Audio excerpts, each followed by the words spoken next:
मैं सलाम करता हूं दीपक कुमार को कि उसने उस 70 साल के बूढ़े वकील अहमद की हिम्मत और उनके साथ खड़ा हो गया।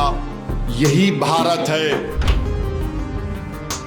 अगर इस तरह के दीपक कुमार के नाम के हमारे हिंदू नौजवान आगे आ जाएंगे तो इस मुल्क से बीजेपी आरएसएस की हुकूमत खत्म हो जाएगी।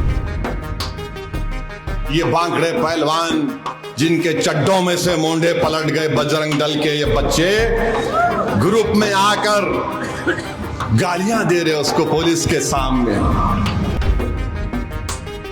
और इस देश की माओ ने सिर्फ एक ऐसे दीपक कुमार को नहीं पैदा किया होगा। इस देश की माओ ने जहां पर भगत सिंह को पैदा किया तो इस देश की माओ ने टीपू सुल्तान को भी पैदा किया था। और हमारे मुल्क में जो कुछ भी हो रहा है वो आपके सामने।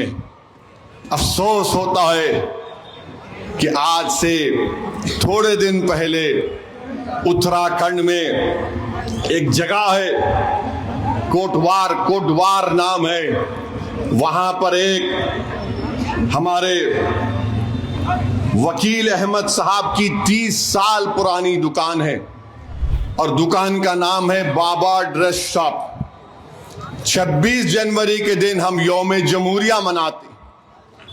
पूरे देश में रिपब्लिक डे या यौम जमहूरिया के तौर पर मनाया जाता है कि हमने उस दिन भारत के आईन को अपनाया था जिसको बाबा साहिब अम्बेडकर ने बनाया था। तो उस दिन उत्तराखंड के कोटवार में वकील अहमद की दुकान पर बजरंग दल के लोग चले गए और जाकर उनको गाली गलौज और डरा रहे थे, धमका रहे थे कि तुम कैसे बाबा ड्रेस शॉप का नाम लिखते हो, तुम बाबा निकालो।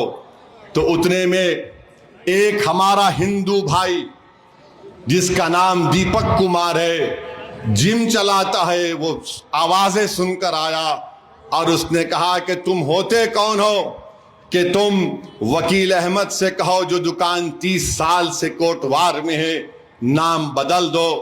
उसने बजरंग दल के उन तमाम लोगों के सामने, जालिमों के सामने खड़े होकर उनसे बातचीत की, उनको भगाया वहां से।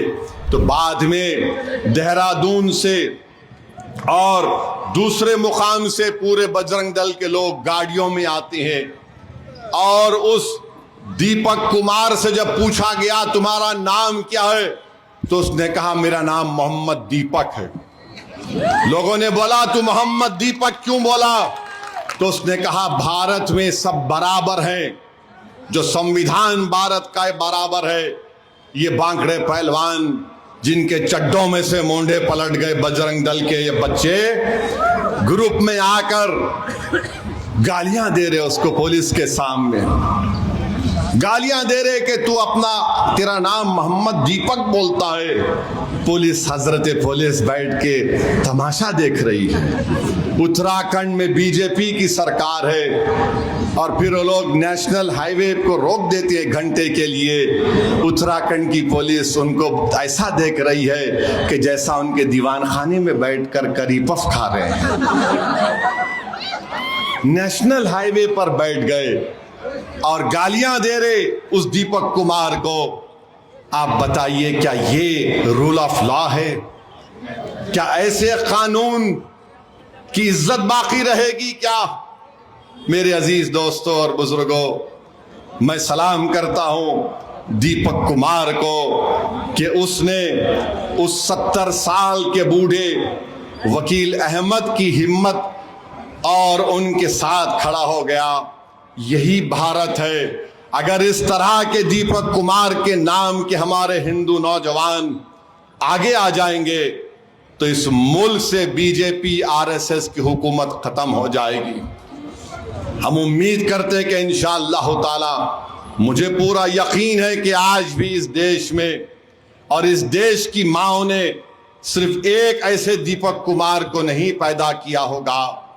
इस देश की माओ ने जहां पर भगत सिंह को पैदा किया तो इस देश की माओ ने टीपू सुल्तान को भी पैदा किया था। तो मेरे अजीज दोस्तों और बुजुर्गों, ये पैगाम मैं आपको देकर जा रहा हूं कि मजलिस इत्तेहादुल मुस्लिमीन कभी किसी मजहब के खिलाफ थी, ना कभी रहेगी इंशाअल्लाह ताला।